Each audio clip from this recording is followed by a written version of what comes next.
It's like, listen, you fat piece of shit, blood. You know what I mean? Fucking Yorkshire pudding, bro. Listen. If you've got any cojones, yeah, if you've got any balls, Yorkshire Gunner, why don't you not come and face me? Who the fuck is this If asshole? you actually got real kahunas, you would come on a live stream and say it to somebody's face. What? This YouTuber is an absolute clown.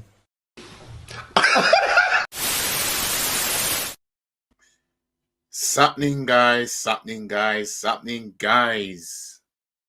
Now, first game of the season for Arsenal Football Club. And Arsenal run out 2-0 winners at the Emirates Stadium against Wolverhampton Wanderers. Match reaction, let's get it.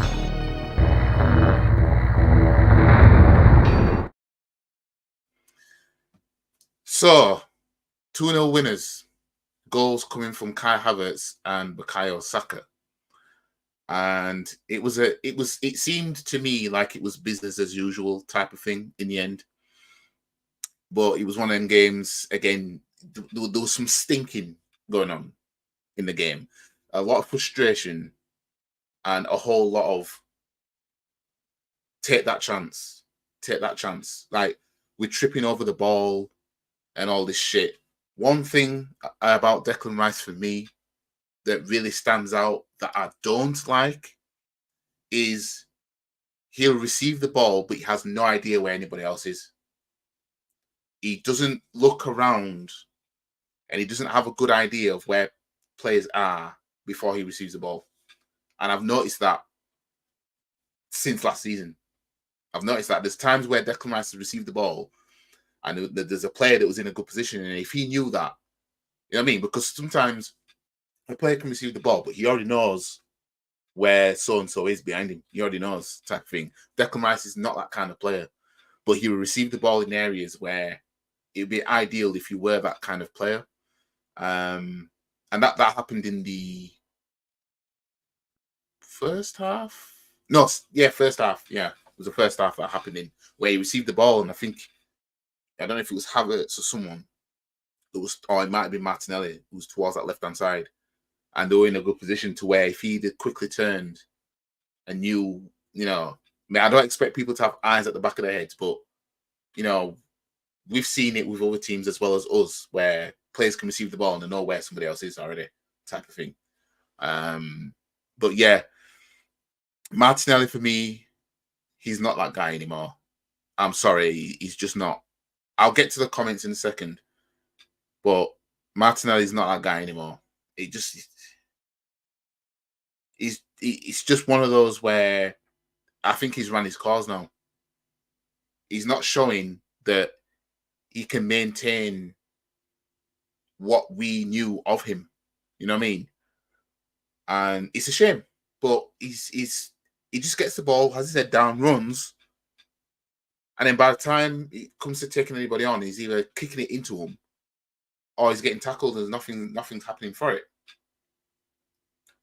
Thomas Partey, I'm sorry, he's ran his course as well. I know people can say you're only going off one game, but there's been a pattern of this. Because we saw towards the back end last season that Thomas Partey wasn't the same. And we saw the same thing with Martinelli, right? Thomas Partey is a shadow of the player he used to be. But what will happen is, and not that I don't want it to happen kind of thing, but Thomas Partey will probably end up being our fittest player going now. Probably never get injured now. He's not the player that he was, but he'll probably never get injured now. Has to be said. He's not the same. He even got to a point in this game where I'm thinking to myself, I can't believe I'm saying this. I would take him off and put Jorginho on to see it out. That's how bad it got. For me. I'm telling you. What? That's where it got to for me. I would have took having Jorginho on because Thomas Partey is just not. He's just not the same. Now, as for the goals, Kai Havertz, you know, this is why we want him up front, right? Even when he signed, I didn't want him anywhere near this club. I said, if you're going to play him, just play him up front then. See? And he's going to keep showing you why he should be there rather than as a number 8. Assist from Saka. You know what I mean? Like it just seemed like business as usual. The second half, Saka with a belter of a goal. You know what I mean? Teams should know if Saka's cutting in like that, fam. The shot's going off, and you know what I mean? It's firing into that net. Team should know that. Gabriel Saliba still remains solid. Zinchenko started at left back, but then he eventually Timber came on in his place. Timber at the end almost gave away a goal. He did a 2-2 bit of turn, got excited because he turned a player, kept hold of the ball too long, got tackled. You know what I mean? And it almost resulted in a goal. David Raya.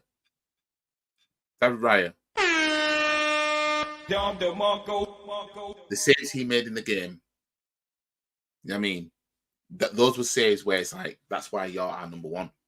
You know what I mean? That's why you're our number 1. Let me just get into what the comments are saying. Evening, Luke James. Big up to yourself. What did you think of the match? Big up to the McManus Gaming. I agree about Rice. Also, Partey can keep onto the ball for too long and runs into danger. He does that quite often. And the Partey, yeah, he's just not the same now, man. Yeah, Martinelli, he never looks up when running the ball. Partey, totally agree. He's running his cars. Yeah, Martinelli, he sees the ball and he's just doing this. You know what I mean? He just runs. You know what I mean? And as soon as he gets down to the line, now, he'll just the only thing he does if he doesn't go back is hit it into the defender that's trying to defend it. You know what I mean? For the next game, I want to see Trossard on the left-hand side. And personally, I would say, I mean, Jorginho in the middle. I mean, Vieira's injured. So it's not like I can put him in there unless he's recovered in time. But even then, you know, for me, I think Vieira might need some game time to see what we can do with him. Saka's our best player. Without him, I'm not sure where we would be. Well, there's been quite a few games where, you know, Saka hasn't been all that, and he always comes up with something. And there's been games where it's been tight, and then he just finds something. You know what I mean? That's why he's referred to as our star boy, because of because of his delivery. You know what I mean? A goal and assist today for him. He still needs competition on that right hand side. He still needs it. Now, there's been calls for possible red cards in this game. You know, with the Wolves player pinning Kai Havertz to the floor. I mean, how did VAR look or not look at that and do something with it? You know what I mean? Not even a booking, from what I understand. I mean, come on now. He pinned Havertz to the floor. You know what I mean? Like, that's, if he does that while Havertz is stood up, don't players get sent off if they do that to somebody stood up? You know what I mean? But you can then pin someone down to the floor, hand over the throat, and they don't even check that. The benefit of the doubt is balance or some shit. I think that's strange. You know what I mean? That's strange. And then Jesus comes on, and that same player, I mean, there was some sussery there. I mean, I know he's trying to move Jesus out of the way because, you know, for the Wolves player to take a quick free kick. But he puts his hand on his bum quite close to his crack. Like, this is some sussery. So I can understand why Jesus pretty much saw red. Because, fam, you don't grab man by the bum like that. You don't do that. You know what I mean? You don't do that because you're asking to get slapped up. You're asking to get slapped up doing that.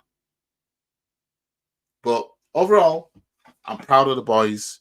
3 points in the bag. First game of the season for Arsenal. And yeah, obviously we've got Aston Villa away next Saturday, 5:30 kickoff. I don't want to see this same starting 11. Calafiori didn't get to see any minutes, so it seems like we're easing him in. I think Arteta may have too bit of PTSD from Timber of last season because he slotted straight in, didn't he? So maybe he's looking at that because he could have easily, when he took Zinchenko off, he could have easily put Calafiori there if he wanted to. It seems like he wants his versatility. I mean, he could have done, but he didn't. He put Timber there instead. Timber will just come back from an injury. You know what I mean? Obviously, Timber was his signing last year. I don't mind, but I'm just pointing out that, you know, what the deal was. But yeah, I mean, we will see Calafiori see some minutes. But from what I saw today, it's just nothing really stands out that's going to be like, oh yeah, Arsenal looking different this time around, in my personal opinion. Wolves played well second half. They did, and they pushed. In all fairness, Wolves in the last 4 games against Arsenal, right? They've played better at the Emirates than they did at their ground. You know what I mean? Like the last time we played them at the Emirates, I was there, and we were stinking it in that game. And Wolves, they were knocking on the door. Today, they were knocking on the door. I knew we'd win today. I thought I said 3-0. But one thing I got right was that we keep a clean sheet. But Raya's Raya is showing why he is the number 1 goalkeeper. You know what I mean? He's showing this is why I'm your number 1. So yeah, but yeah, onwards and upwards to the next one. Rice came off injured. Well, it seemed like he had a cramp in his calf. So hopefully it's nothing serious. We can't be starting the season and having, you know, one of our main guys out. You know what I mean? It's Nore is class.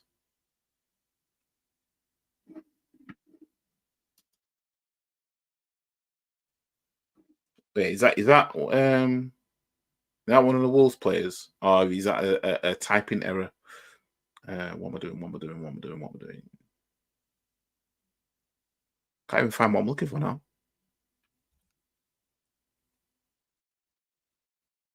Oh yeah.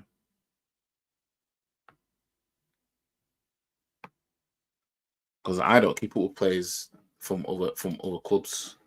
The defender, I mean, from Wolves. Ah, right. Probably might be a player that gets snatched up. Aston Villa already winning 1-0 against West Ham. Brighton won 3-0.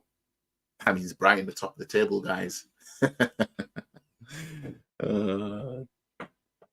But yeah.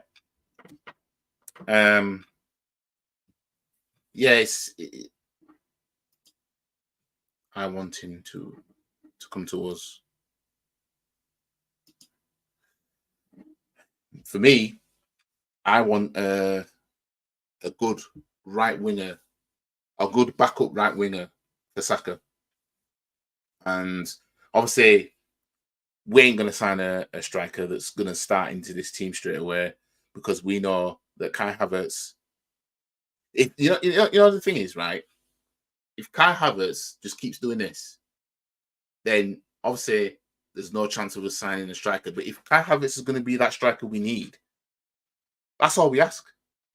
Be that striker. But you know, when it comes to backup now, we because Nketiah is not it.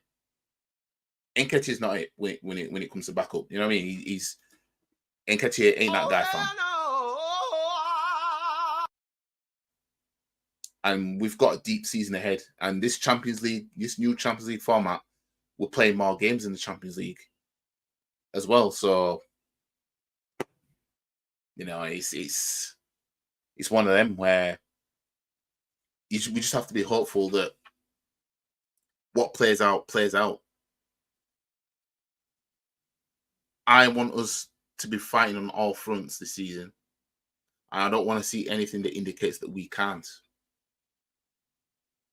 But I'm not going to say too much because it's just the first game of the season.